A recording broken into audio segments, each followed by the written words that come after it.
ముందుగా మనందరి జగద్గురువు అయినటువంటి బ్రహ్మర్షి పితామహ పత్రి గారికి నా అనంతకోటి పాదాభివందనాలు. అలాగే నన్ను ధ్యానంలోనూ జ్ఞానంలోనూ ముందుకు నడిపిస్తున్నటువంటి బ్రహ్మర్షి తటవర్తి రాఘవరావు గారికి, బ్రహ్మ విద్వరిష్ట తటవర్తి రాజలక్ష్మమ్మకు నా అనంతకోటి పాదాభివందనాలు. అలాగే జూమ్ లో పాల్గొంటున్న మాస్టర్స్ అందరికీ నమస్కారాలు. నా పేరు శ్రీలత అండి, ఏలూరు నుంచి మాట్లాడుతున్నాను. ఈరోజు పరబ్రహ్మ యొక్క గొప్పతనం గురించి సారు వివరించింది, రాఘవరావు సార్ వివరించిన దాని గురించి తెలుసుకుందాం మాస్టర్స్. ఎవరైనా సరే పూర్వజన్మ పుణ్యం ఉంటేనే మరి ఈ ధ్యానంలోకి వస్తాం, రాగలం. ధ్యానం అంటే ఏదో కళ్ళు మూసుకుని కూర్చోవడం కాదు. ఎందుకంటే ప్రతి ఒక్కరూ ప్రతిరోజు రాత్రి అంతా కళ్ళు మూసుకుని నిద్రపోతాం. మరి వారంతా అదృష్టవంతులు ఎలా అవుతారు అంటే, ఇక్కడ కళ్ళు మూసుకుని మనం కూర్చుని ధ్యానం చేస్తేనే మనం అదృష్టవంతులం. ధ్యానంలో కళ్ళు మూసుకుని ఉండటం అంటే సాక్షాత్తు ఆ భగవంతునితోనే మనం ఉంటున్నాం. ఆ భగవంతుడి మీదే దృష్టి ఉంచుతున్నాము. భగవంతుని దగ్గర అవ్వడం కోసం మనము ఆ దృష్టి ఉంచుతున్నాం. అందరూ ధ్యానంలో ఆశ్రయించే భగవంతుడే అంటే ఆత్మ, అంటే ఆయనే పరబ్రహ్మ అని ఇక్కడ చెప్పడం జరిగింది. అంటే మనం కళ్ళు మూసుకుని ధ్యానించేది ఆ పరబ్రహ్మని, అంతే తప్ప ఇంకా వేరెవరిని కాదు అనేది ఇక్కడ మనం అర్థం చేసుకోవాలి. మనం అందరం కళ్ళు మూసుకుంటే ఆ పరబ్రహ్మతో ఎలా ఆశ్రయిస్తామో తెలుసుకుందాం. మనం అందరం మానవులమే. అంటే మానవుడు అంటే మనందరికీ తెలుసు, మూడుగా మనం చెప్పుకుంటాం: శరీరము, మనసు, ఆత్మ. ఇక్కడ గమనిస్తే శరీరం లోపల మనసు ఉంది, మనసు లోపల ఆత్మ ఉంది. ఆత్మ అంటేనే పరబ్రహ్మ అని చెప్పుకున్నాం. అదే పత్రిగారు కూడా జ్ఞాన నవరత్నాలలో చెప్పారు, ఆత్మే పరబ్రహ్మం అని చెప్పారు. ఆ పరబ్రహ్మ ఎవరో మనం తెలుసుకుందాం. ఇప్పుడు లోకంలో అందరూ కూడా దేవుళ్ళను పూజిస్తూ ఉంటారు. వారిలో గొప్పవారైన త్రిమూర్తులు అంటే బ్రహ్మ, విష్ణు, మహేశ్వరులు, వీరు ముగ్గురు కన్నా పరబ్రహ్మ గొప్పవాడు. అంటే పూజించే వాళ్ళందరూ ఏమనుకుంటారు అంటే బ్రహ్మ, విష్ణు, మహేశ్వరులే గొప్పవాళ్ళు అనుకుంటారు. కానీ వీళ్ళ ముగ్గురు కన్నా కూడా పరబ్రహ్మ గొప్పవాడు. పరబ్రహ్మ అనొచ్చు, పరమాత్మ అనొచ్చు, ఏదైనా అనొచ్చు. ఈ దేవుళ్ళకి పరబ్రహ్మకి ఎన్నో భేదాలు ఉన్నాయి, ఎన్నో తేడాలు ఉన్నాయి. దేవుళ్ళకినో పరబ్రహ్మకి చాలా తేడాలు ఉన్నాయి. దేవుళ్ళు ఎంతో మంది ఉన్నారు, కానీ పరబ్రహ్మ ఒక్కడే, ఆయన తప్ప ఇంకెవరూ లేరు. దేవుళ్ళు మటుకు చాలా మంది ఉన్నారు. అలాగే దేవుళ్ళకి భార్యలు ఉన్నారు, కానీ పరబ్రహ్మ ఒక్కడే, ఆయనకి భార్య అనేది లేదు. అలాగే దేవుళ్ళకి పేర్లు ఉన్నాయి, కానీ పరబ్రహ్మ ఒక్కటే గాని ఇంకా వేరే పేర్లు ఏమీ లేవు. అలాగే దేవుళ్ళకి రూపాలు ఉన్నాయి, పరబ్రహ్మకి రూపం లేదు, పేరు లేదు. దేవుళ్లకు ప్రదేశాలు ఉన్నాయి. అంటే ఇప్పుడు బ్రహ్మ ఉండే లోకాన్ని బ్రహ్మలోకం అంటాం. అలాగే విష్ణువు ఉండే లోకాన్ని విష్ణులోకం అంటాం. అలాగే శివుడు ఉండేదాన్ని కైలాసము అంటారు, వైకుంఠం అని కూడా అంటాం. విష్ణువు ఉండే లోకాన్ని వైకుంఠం అని కూడా అంటారు. మరి ఇలా చూస్తే దేవుళ్ళకి పరిమిత శక్తి ఉంటుంది, కానీ పరబ్రహ్మకి అనంత శక్తి ఉంటుంది, అపరిమితమైన శక్తి కలవాడు. ఉదాహరణకు మరి పూర్వకాలంలో ఋషులు, రాక్షసులు ఇద్దరు తపస్సులు చేసేవారు. తపనతో చేసేది ఏదైనా సరే తపస్సు అవుతుంది. ఏదైనా సాధించాలి అనే ఆ తపనతో చేసేదాన్ని తపస్సు అంటారు. మరి ఋషుల యొక్క తపన మోక్షాన్ని పొందటం. ఋషులు మోక్షం పొందటం కోసం తపస్సు చేసేవారు. కానీ రాక్షసులు యొక్క తపన వారు గొప్పవారు కావాలని, రాక్షసులు గొప్పవాళ్ళు కావాలని, వరాలు పొందాలని, అలాగే మరణం లేని జీవితం కావాలి అని ఘోరమైన తపస్సులు చేసేవారు రాక్షసులు. మరి వారి తపస్సులకు మెచ్చి దేవుళ్ళు ప్రత్యక్షమయ్యేవారు. అలా ప్రత్యక్షమయ్యి, నీ తపస్సుకు మెచ్చాను నాయనా, నీకే వరం కావాలో కోరుకో అని దేవుడు ఆ రాక్షసుడిని అడిగినప్పుడు, రాక్షసులు చావులేని వరం కావాలి అని కోరుకునేవారంట. అప్పుడు దేవుళ్ళు ఈ వరం తీర్చే శక్తి మాకు లేదు అని చెప్పేవారంట. ఇంకేదైనా కోరుకో అనేవారంట. ఇక్కడ కొంచెం మనం ఆలోచిస్తే ఇంకేదైనా కోరుకో అన్నారు అంటే మరి వారికి శక్తి ఎంతో మనకు అర్థం చేసుకోవచ్చు. అంటే ఆయన ఆ దేవుడికి పరిమితమైన శక్తే ఉంటుంది.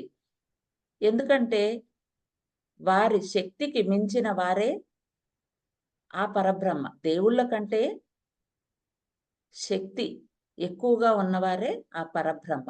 ఆ పరబ్రహ్మ సృష్టిని సృష్టించినప్పుడు ఒక నియమం పెట్టుకున్నారట. అదేమిటి అంటే పుట్టిన వారు ఎవరైనా సరే మరణించవలసిందే అని చెప్పారంట. ఆ నియమం అక్కడ ఉంది. పుట్టిన వారు ఎవరైనా సరే మరణించాల్సిందే.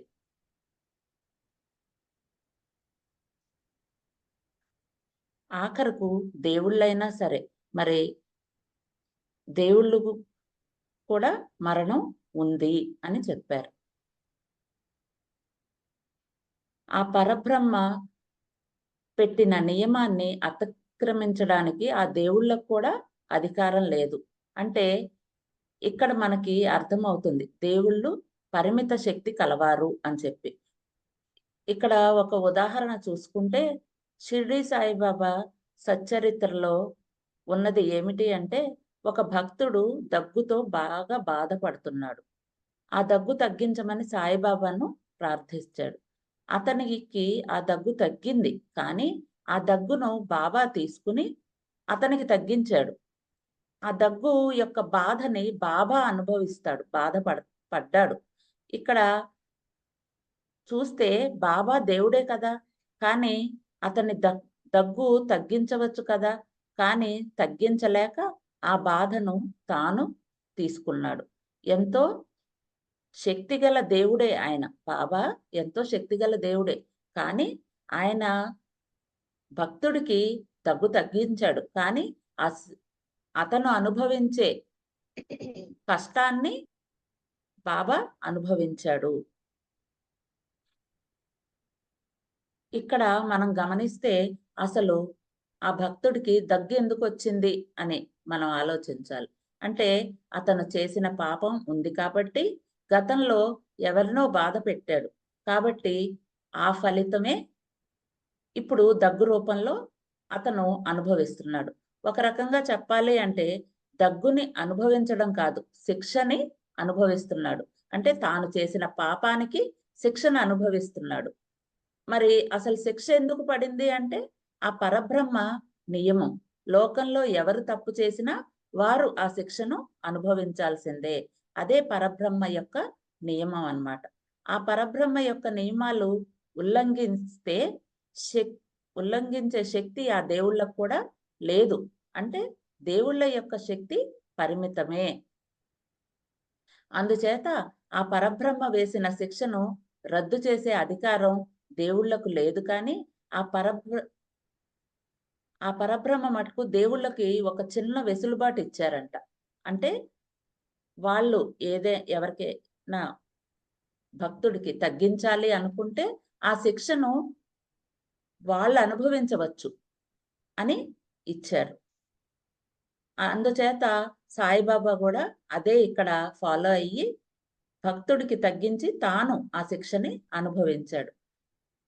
పరబ్రహ్మ సృష్టిని సృష్టించినవాడు. అలాగే దేవుళ్ళేమో సృష్టింపబడినవాడు. దేవుళ్ళు సృష్టింపబడినవారు. దేవుడు అంటే ఇష్టం ఉన్నవారు పాపాలు చేయకూడదు.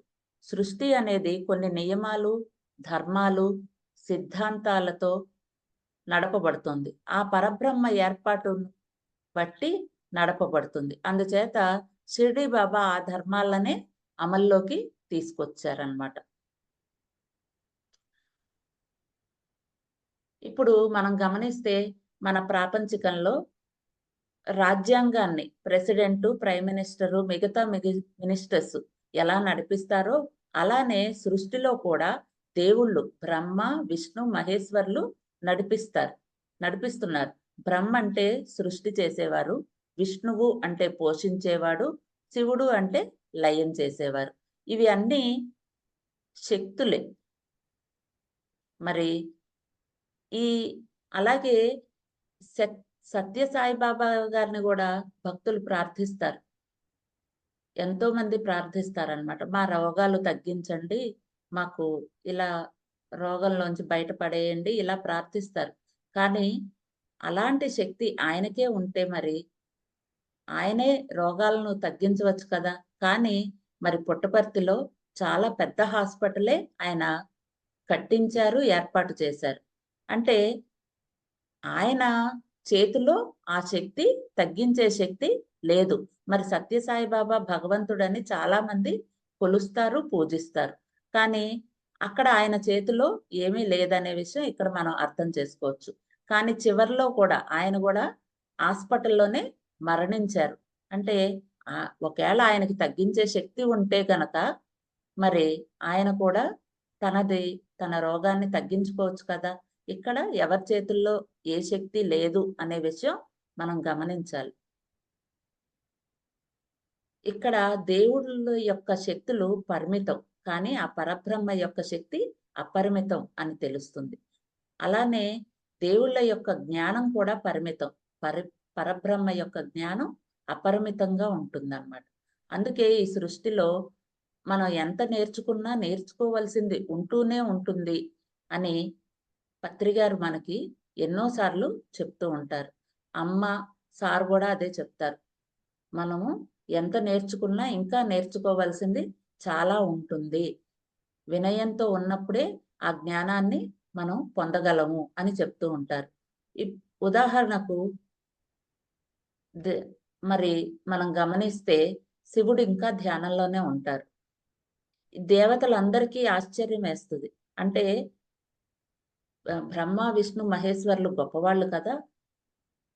మరి ఆయన మనమందరం వాళ్ళని పొందటానికి మనము సాధన చేస్తూ ఉంటే, మరి ఇంకా శివుడు ఇంకా ధ్యానంలో ఉన్నారు ఏంటి అని శివుడినెళ్ళి దేవతలందరూ అడుగుతారు. ఏమని అడుగుతారు అంటే, మేమందరం మీకోసం ప్రార్థిస్తున్నాము. మరి మీరు ఇంకా ఎవరి కోసం ప్రార్థిస్తున్నారు అంటే, మీరందరూ నేనే గొప్పవాడిని అనుకుంటారు. శివుడు అంటాడనమాట. మీరందరూ నేనే గొప్పవాడు అనుకుంటున్నారు. కానీ నాకన్నా గొప్పవాడు ఆ పరబ్రహ్మ ఉన్నాడు. నేను ఆయనని తెలుసుకునే ప్రయత్నం చేస్తున్నాను. దానికోసమే నేను ధ్యానంలో ఉన్నాను అనే విషయం మరి శివుడు చెప్తారనమాట. మరి అంతటి గొప్పవాడు ఆ పరబ్రహ్మ. ఇంకా చూస్తే ఆ పరబ్రహ్మ ఆత్మగా అందరిలో అంతటా ఉన్నాడు. అందుకే ఆయన్ను మనం ధ్యానించాలి. అంత గొప్పవాడు అయిన పరబ్రహ్మను, ఆయన యొక్క గొప్పతనాన్ని భగవద్గీతలో కూడా చెప్పారు. విశ్వరూప సందర్శన యోగంలో శ్రీకృష్ణుడు అర్జునుడికి ఆయన యొక్క విశ్వరూపాన్ని చూపించారు. కోటి సూర్యుల కాంతితో ప్రకాశించే ఆ పరబ్రహ్మ యొక్క విశ్వరూపాన్ని అర్జునుడు తన చర్మచక్షువులతో అంటే తన మామూలు కళ్ళతో చూడలేకపోయాడు. అప్పుడు శ్రీకృష్ణుడు అర్జునునకు తన జ్ఞాన నేత్రాన్ని ప్రసాదించి ఆ పరబ్రహ్మ యొక్క విశ్వరూపాన్ని చూపించారు. అప్పుడు అర్జునుడికి మతిపోయింది. అంటే అంత ఆ గొప్ప పరబ్రహ్మని దర్శించేసరికి ఆయనకి మతిపోయిందని చెప్తున్నారు. ఆ పరబ్రహ్మ యొక్క విశ్వరూపాన్ని చూసి, ఆయన యొక్క ప్రకాశాన్ని చూసి ఆశ్చర్యపోయాడు అర్జునుడు. మరి అలాంటి పరబ్రహ్మని ఆశ్రయించాలి అంటే మరి ఇంకా మనందరం ఎంతో అదృష్టవంతులం మరి. పత్రి గారు బోధించినటువంటి మరి శ్వాస మీద ధ్యాస ద్వారా ఆయన్ని ఆశ్రయించవచ్చు. ఆ ధ్యానం ద్వారా మనం ఆయనని ఆశ్రయించవచ్చు. ఆ పరబ్రహ్మ అనంత శక్తి కలిగినవాడు అని తెలుసుకున్నాం. మరి ఆయన అనంత శక్తివంతుడు అని ఎలా తెలుస్తుంది అంటే, ఒక ఉదాహరణ చెప్పుకుందాం మాస్టర్స్. ఇక్కడ పూర్వం దేవతలకి, రాక్షసులకి యుద్ధం జరిగింది. జరిగినప్పుడు ఆ యుద్ధంలో దేవతలు గెలుపొందారు. గెలుపొందాక దేవతలు ఏమనుకున్నారు అంటే, మేమంతా చాలా గొప్పవాళ్ళం. కాబట్టే మేము ఆ రాక్షసుల్ని జయించగలిగాము. మాకున్న శక్తి సామర్థ్యాలు ఇంకెవరికీ లేవు అనే విషయం గర్విస్తూ మొదలుపెట్టారు. ఆ దేవతలు గర్వించడం మొదలుపెట్టారు. మరి గర్వం ఉంటే అది అనర్థదాయకం అని పరబ్రహ్మ గ్రహించి వీళ్ళకి ఆ విషయాన్ని తెలియచేయాలి అని చెప్పి దేవతలు కొలువున్న ఆ ఇంద్ర సభలో అందరూ ఉన్నప్పుడు మరి ఆ పరబ్రహ్మ కోటి కాంతుల వెలుగుతో ఒక యక్షుడి రూపంలో కొంచెం దూరంగా ప్రత్యక్షమయ్యాడట. దేవతలందరూ ఆయన్ని చూసి ఈయనెవరు అని తమలో తాము అనుకున్నారు. అనుకుని చివరికి వాళ్ళు ఏం చేశారు అంటే, అగ్నిదేవుణ్ణి ముందు ఆ యక్షుడి దగ్గరికి పంపించారు. పంపించి ఎవరో కనుక్కురమ్మని పంపించారు. అప్పుడు అగ్నిదేవుడు అక్కడికి వెళ్తాడు ఆ యక్షుడి దగ్గరికి. మీరు వెళ్ళినప్పుడు యక్షుడు అడుగుతాడనమాట. ఏమని అడుగుతాడు అంటే, నువ్వెవరు? నీ శక్తి సామర్థ్యాలు ఏంటి అని అడుగుతాడు. నేను అగ్నిదేవుడను.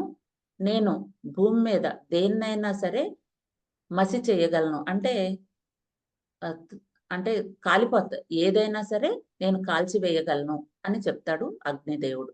అగ్నిదేవుడు అలా చెప్పినప్పుడు యక్షుడు ఏం చేస్తాడు అంటే, ఒక గడ్డి పరక అక్కడ ఆయన ముందు వేసి, నీకు అంతటి శక్తి ఉంటే ఈ గడ్డి పరకను కాల్చు అని చెప్తాడు.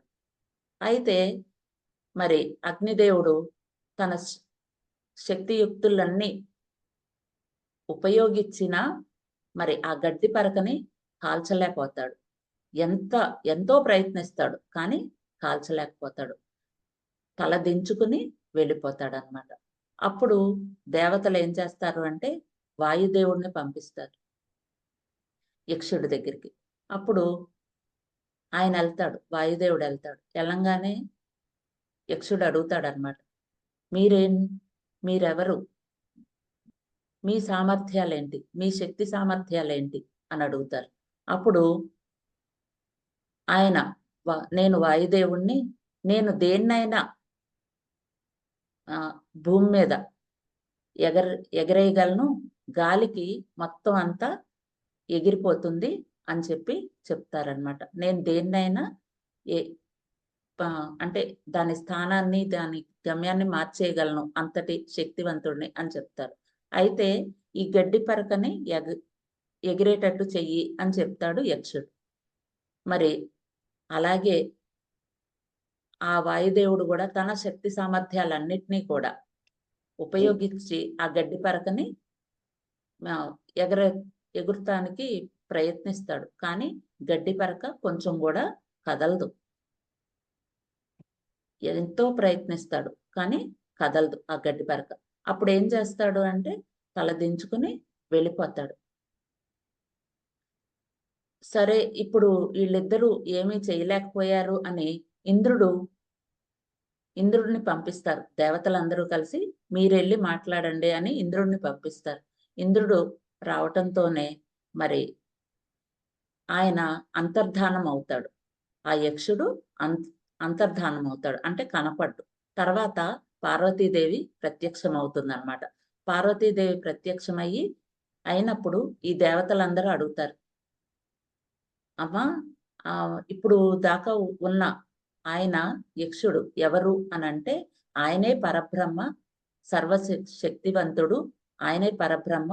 మీరందరూ గర్విస్తున్నారు, మీకే శక్తి సామర్థ్యాలు ఉన్నాయి అని చెప్పి. కానీ ఆయన శక్తి మీలో లేకపోతే మీరు ఆయన మీకు సహకరించకపోతే మీరు ఏమీ చెయ్యలేరు అనే విషయం పార్వతీదేవి దేవతలందరికీ చెప్పి అంతర్ధానం అవుతుందన్నమాట. ఇదంతా కేనోపనిషత్తులో ఉన్నది అని చెప్పారు మాస్టర్స్. మరి ఈ కథ ద్వారా మరి ఆ పరబ్రహ్మ ఎంతటి శక్తివంతుడు అనేది మనం తెలుసుకోవచ్చు. అలాగే మనం గమనిస్తే ఆయన ఆ పరబ్రహ్మ 84 లక్షల రకాల జీవుల్లో ఆత్మగా ఉండి వాటిని నడిపిస్తున్నాడు. ఆత్మ అంటే పరబ్రహ్మ. అంత శక్తివంతుడు, ఎంతో శక్తివంతుడు. ఇక్కడ మనం గమనిస్తే ఆ ఆత్మ కనుక మన శరీరం నుంచి తప్పుకుంటే ఈ శరీరం శవం అవుతుంది. మరి అప్పటి వరకు ఈ శరీరం ఎన్నో పనులు చేసింది. అంటే నడిచింది, పని చేసింది, చూసింది, మాట్లాడింది, విన్నది, అన్ని పనులు చేసింది. కానీ ఆత్మ తప్పుకున్న తర్వాత ఆ శరీరం ఏ పని చెయ్యలేదు. ఆత్మ తప్పుకుంటే మరి ఈ శరీరాన్ని ఏమి కదల్చలేము అనే విషయం మనం గ్రహించాలి.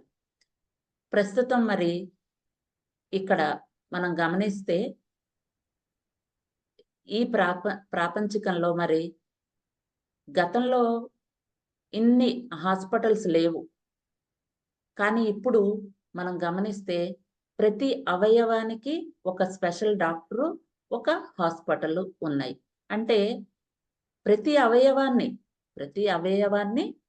టెస్ట్ చేయటం వాళ్ళు, అంటే దానికి స్పెషలిస్టులు ఉన్నారు. కన్నుకు ఒక డాక్టరు, చెవుకు ఒక డాక్టరు, ముక్కుకు ఒక డాక్టరు, గుండెకు ఒక డాక్టరు, అలాగే ఎముకల డాక్టరు, ఇలాగా కిడ్నీస్ డాక్టరు, ప్రతి అవయవానికి ఉన్నారు. ఇంతమంది డాక్టర్లు ఉన్నా కూడా అన్ని అవయవాల్ని స్కానింగుల్లో అందరూ చూపించగలరు. స్కానింగ్ తీస్తే ప్రతి అవయవాన్ని చూపించగలరు. కానీ ఆ ఆత్మని ఏ డాక్టరు చూపించలేడు. కానీ ఆ ఆత్మ ఉంటేనే ఈ శరీరం నడుస్తుంది. ఆ విషయం మనం గ్రహించాలి. ఇక్కడ ఆ ఆత్మ లేకపోతే శరీరం గడవదు, నడవదు, చెలించదు, ఏమీ చెయ్యదు. అంటే ఆ ఆత్మని ఎవ్వరూ, అంటే వాళ్ళు రీసెర్చ్లు చేసి ఎన్నో కనిపెడుతున్నారు. కానీ ఆ ఆత్మని మటుకు చూపించలేరు.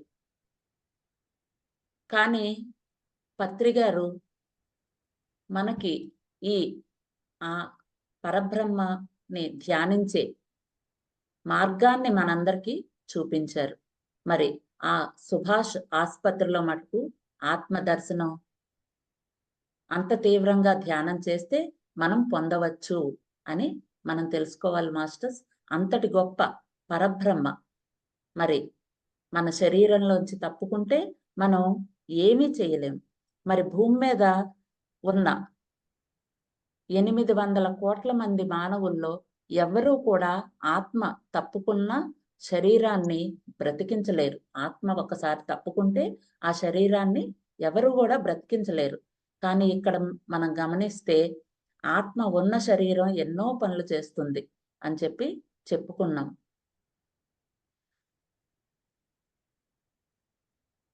మాట్లాడుతుంది, పరిగెడుతుంది, పనులన్నీ చేస్తుంది, వింటుంది, అన్నీ చేస్తుంది. అందుకే ఆత్మ అంత గొప్పదని తెలుసుకోవచ్చు. మానవుడు ఒక్కడిలోనే కాదు, జంతువులు, పక్షులు, ఇలా సృష్టిలోని 84 లక్షల రకాల జీవరాశులన్నిట్లోనూ ఆత్మ ఉంది కాబట్టే అవన్నీ కదులుతున్నాయి, చెలిస్తున్నాయి, తింటున్నాయి, రమిస్తున్నాయి, అన్నీ వాటి పనులు అవి చేస్తున్నాయి. ఆత్మ వల్లే ఇవన్నీ పనిచేస్తున్నాయి. అంటే ఆత్మ అనేది ఎంత శక్తివంతమైందో ఎవరి ఊహకి అందనిది అనేది మనం ఇక్కడ తెలుసుకోవచ్చు. ఒక చిన్న ఉదాహరణ చూద్దాం. ఒకడు వాళ్ళ ఫ్రెండ్స్తో ఎన్నో ప్రగల్భాలు పలుకుతాడనమాట. నాకు ఎంతో మంది మినిస్టర్స్ తెలుసు, పోలీస్ ఆఫీసర్లు తెలుసు, ఎందరో తెలుసు. నేను తలుచుకుంటే ఎవరినైనా సరే ఏదైనా చెయ్యగలను, ఎవరినైనా లేపేయగలను అని చాలా గొప్పగా అంటాడనమాట. కానీ వాడు ఆ రోజు రాత్రి పడుకున్నాక హార్ట్ అటాక్ వచ్చింది. వాడు చనిపోయాడు. ఆ శరీరం నుంచి ఆత్మ తప్పుకుంది. మరి వాడు శవమైపోయాడు. అప్పుడు అతని శరీరాన్ని ఇంటి బయట పెడతారు. అప్పుడు మరి వారి ఫ్రెండ్స్ వచ్చి, "నీ శత్రువు వచ్చాడు. నువ్వు ఏదైనా చేస్తానన్నావు కదా! చెయ్యి" అంటారు ఆళ్ళ ఫ్రెండ్స్ వచ్చి. మరి కానీ అతను ఏమైనా చేయగలడా అంటే ఏమీ చేయలేడు. అతను అతనిది చిటికిన వేలు గూడా ఏమీ కదపలేడు. ఎందుకంటే అతనిలోంచి ఆత్మ తప్పుకుంది. మరి అప్పటి వరకు ఎంతో అహంకారంతో విర్రవీగాడు. అతను ఎంతో అహంకారంతో విర్రవీగి నేను ఎవరినైనా ఏదైనా చేసేస్తాను అన్నాడు. కానీ ఆత్మ తప్పుకోంగానే ఆయన ఏమీ చెయ్యలేక, కదలక శవమై అక్కడ పడున్నాడు అంతే. మరి అందుకే ఆ పరబ్రహ్మ అంటే ఆత్మ ఎవరిలోనైనా ఉన్నంత వరకే ఏదైనా చేయగలరు. ఆత్మ లేకపోతే మనం ఏమి చెయ్యలేము. ఆఖరికి ఆ శరీరం కుళ్ళిపోయి అదృశ్యం అయిపోతుంది. అంటే ఈ పంచభూతాలతో నిర్మితమైన ఈ శరీరం ఆ పంచభూతాల్లోనే కలిసిపోతుంది. ఆత్మ ఉంటేనే దీనికి జీవం, దీనికి చైతన్యం. అంతే తప్ప ఇంకేమీ లేదు అనే విషయం మనం గ్రహించాలి. అందుకే ఆత్మ అంత శక్తివంతమైందని తెలుసుకోవాలి. కానీ లోకంలో అంతా గూడా శక్తివంతమైన ఆత్మకి ఏమైనా విలువ ఇస్తున్నారా అంటే ఏమీ లేదనే చెప్పాలి. లోకంలో, ప్రాపంచికంలో అందరూ కూడా ఈ అంటే ఈ అదృశ్యమైపోయే, కుళ్ళిపోయే ఈ శరీరానికే మెరుగులు పెడుతున్నారు. అంటే ఈ శరీరం పౌష్టికంగా ఉండాలని జిమ్‌కెళ్తారు. మంచి ఆహారాన్ని పెడతారు. అందంగా ఉంచడానికి శరీరాన్ని అలంకరిస్తారు. ఆరోగ్యాన్ని ఎంతో జాగ్రత్తగా చూసుకోవడానికి జిమ్ము, వాకింగు ఇలాంటి యోగా ఇలాంటివన్నీ చేస్తారు. అంటే దేహానికి ఎంతో సుఖపెట్టడానికి చూస్తారు. కానీ ఆత్మని పట్టించుకోరు. ఇదే లోకంలో ఉన్న విచిత్రం. ఇక్కడ మనం గమనిస్తే ఒక చిన్న ఉదాహరణ. ఒక బామ్మగారు ఉండేవారు. ఆవిడకి పువ్వులంటే చాలా ఇష్టం అన్నమాట. అయితే ఆవిడ ఏం చేశారు అంటే ఒక తోటని ఏర్పాటు చేసుకొని పువ్వుల మొక్కలు వేసి వాటిని పెంచారన్నమాట. పెంచుతున్నారు. పెంచుతూ ఉన్నప్పుడు ఆవిడకి సడెన్‌గా అనారోగ్యం వచ్చింది. అనారోగ్యం వస్తే మరి తోట అంటే ఇంటి పక్కనే ఉండదు కదా! కొంచెం దూరంలో ఉండేది. ఆవిడ తోటకి ఎళ్ళలేకపోయేవారు. కానీ పువ్వులు, ఆ మొక్కలు అంటే చూసుకోవడం చాలా ఇష్టం. ఆవిడ చాలా బెంగపడేవారు. ఈ పువ్వుల మొక్కలు ఏమైపోతాయో, నాకు అనారోగ్యం వచ్చింది. నేనేమో మంచం మీద నుంచి లేవలేకపోతున్నాను అని చెప్పి బాధపడేవారు. అది చూసిన బామ్మగారి మనవడు ఏమంటాడు అంటే, "బామ్మ నువ్వేమీ బాధపడొద్దు. నేను ఎళ్లి నీ తోటని జాగ్రత్తగా చూస్తాను. నువ్వు లెగిసే వరకు" అని చెప్తాడు. "సరే నాయనా అయితే చూడు జాగ్రత్తగా" అని చెప్పుద్ది.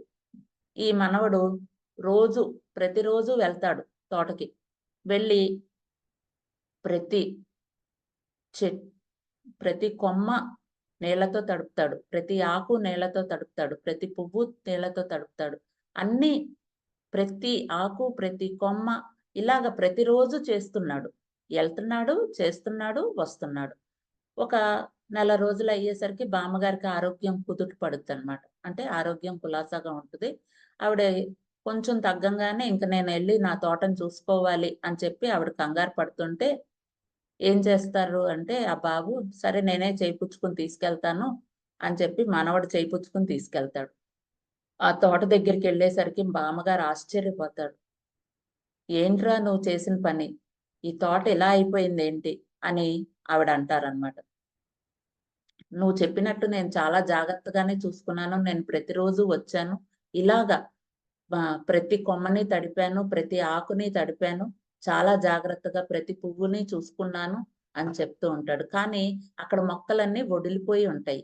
"మరి ఇన్ని చూసావు కదరా! మరి వేళ్ళ సంగతేంటి?" అని అంటాడు. వేళ్ళేంటి బామ్మ అని అడుగుతాడు మనవడు. అంటే ఈ మొక్క కనపడే మొక్కకి వేళ్ళు ఆధారం అనే విషయం ఆ మనవడికి తెలియదు. ఎందుకంటే అవి భూమి అడుగున ఉంటాయి. ఈ పైనున్న వాటిని తడుపుతున్నాడు. వేళ్ళని తడపట్లేదు. మరి వేళ్ళకి నీరు అందిస్తేనే మొక్క ఏపుగా ఎదుగుతుంది. ఆ విషయం తెలియలేదు ఆ మనవడికి. తెలియకపోవడం వల్ల మరి ఆ మొక్కని పైపైన పోషించాడు. ఎట్లాగా అంటే మన మానవుల్లాగానే పైపైన మెరుగులు దిద్దుతున్నారు గాని, మరి లోన ఉన్న ఆత్మని పోషించుకోవట్లేదు అనే విషయం ఇక్కడ మనం గ్రహించాలి. మరి ఆ బామ్మగారు అంటారు, మరి వేళ్ళే ఈ మొక్కకి ఆధారం. మరి దీన్ని బట్టి ఈ దేహానికి ఆత్మే ఆధారం అనే విషయం మనం అర్థం చేసుకోవచ్చు. మరి మానవులు కూడా ఇదే అజ్ఞానంలో ఉన్నారు. దేహాన్ని మెరుగు పెట్టుకుంటున్నారు. ఆత్మని పట్టించుకోవట్లేదు. మరి దేహానికి భోజనం ఎంత అవసరమో, ఆహారం ఎంత అవసరమో, మరి ఆత్మకు కూడా అంతే ఆహారం అవసరం. అదే ధ్యానం. శ్వాస మీద ధ్యాస పెట్టి ధ్యానం చేస్తే మనం ఆత్మకి ఆహారం పెట్టినట్టే అని మన గురువులు చెప్పిన దాన్ని బట్టి మనం అర్థం చేసుకోవచ్చు. ఇక్కడ మనం ఈ కథ ద్వారా మరి ఆత్మ లేకపోతే శరీరమే లేదు అని తెలుసుకున్నాం. ఆత్మ అంటే ఆ పరబ్రహ్మ. ఆ పరబ్రహ్మ మీద ధ్యాస పెట్టి పత్రి గారు చెప్పినట్టు ధ్యానం చేస్తాం. అందరం చేస్తాం. అంటే శ్వాస మీద ధ్యాస ఉంచి ధ్యానం చేస్తాం. ఆ ధ్యానం చేయటమే పరబ్రహ్మని ఆశ్రయించే మార్గం. మరి ఈ విధంగా మనము ఈ సత్యాన్ని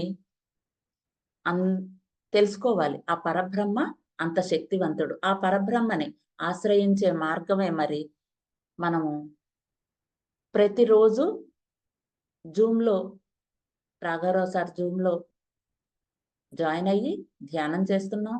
అలాగే ప్రతి నెల భీమవరం వెళ్ళి 3 రోజులు అక్కడ సాధనకి ప్రాముఖ్యం ఇస్తారు. సాధన చేస్తున్నాం. అలా అంత సాధన చేయటం వల్లే నాలో ఎన్నో మార్పులు వచ్చాయి. మరి గతంలో ఇలా మాట్లాడగలిగేదాన్ని కాదు. కానీ ఇప్పుడు మాట్లాడగలుగుతున్నాను అంటే అలా శ్వాస మీద ధ్యాస పెట్టి ధ్యానం చేయడం వల్ల ఎంతో కొంత కొంచెం కొంచెంగా మార్చుకుంటూ మన అలవాట్లని అంటే మన గతంలో ఎన్నో కర్మలు చేసి ఉన్నాము. వాటినన్నిటిని సరిదిద్దుకుంటూ చేయవలసినవే చేస్తూ మనల్ని మనం సరిదిద్దుకుంటున్నాం. అందుచేత ఆ ఆత్మే సత్యం అని తెలుసుకోవాలి. దేహం నేను కాదు, ఆత్మే నేను అని తెలుసుకోవాలి. ఆత్మ గురించే కష్టపడాలి మనందరం కూడా. ఆత్మకు లాభించే పనులే చెయ్యాలి. జీవితాన్ని వృధా చేసుకోకూడదు. ఈ ఉన్న జీవితాన్ని వృధా చేసుకోకూడదు. ఇది సాధన కోసం మనం తెచ్చుకున్న శరీరము. దీనితో సాధన చెయ్యాలి అనే విషయాన్ని మనం గ్రహించాలి. శరీరానికి ఏమి చేసినా అంతా వృధానే అని గ్రహించాలి. శరీరానికి ఎన్ని మెరుగులు పెట్టినా, ఎన్ని బ్యూటీ పార్లర్ తిప్పినా, ఎంత జిమ్‌కెళ్ళినా, ఏం చేసినా మనము అదంతా వృధానే. ఎందుకంటే ఈ పంచభూతాలతో తయారైన ఈ శరీరం ఇక్కడే మట్టిలో కలిసిపోతుంది. భూమి మీదే మనతో పాటు ఏది రాదు అనే విషయం మనం గ్రహించాలి. అందుచేత శరీరం కోసం చేయవలసిన పనులను తగ్గించుకుని ఆత్మ కోసం చేయవలసిన పనులను పెంచుకోవాలి. అది చేసుకున్నప్పుడే మనం కొంచెం కొంచెంగా ఎదుగుతాము. మన పైలోకాలకి చేరుకునే మార్గాన్ని చేరుకుంటాం. అంటే జనాలోకం దాటాలి అని గురువుగారు చెప్తూ ఉంటారు. ఆ విధంగా మనం పైలోకాలకి చేరుకునే మార్గాన్ని సుగమం చేసుకుంటాం. మరి ఈ శ్వాస మీద ధ్యాస ధ్యానం చేస్తేనే ఎవరిలో అయినా మార్పులు వస్తూ ఉంటాయి. అలా మార్పులు తీసుకురావడానికి అంటే మనలో తప్పులు మనం సరిచేసుకుంటూ, మనల్ని మనం సరిదిద్దుకుంటూ, విచారణ ద్వారా గురువులు చెప్పిన ప్రతి మాటని విచారణ ద్వారా మనల్ని మనం సరిచేసుకుంటూ మనం ముందుకు సాగాలి. మరి ఆ శ్వాస మీద ధ్యానం చేసినప్పుడే మనలో ఎంతో మార్పు వస్తుంది. మరి నాకు ఇంతటి అవకాశాన్ని ఇచ్చినందుకు thank you masters. Thank you.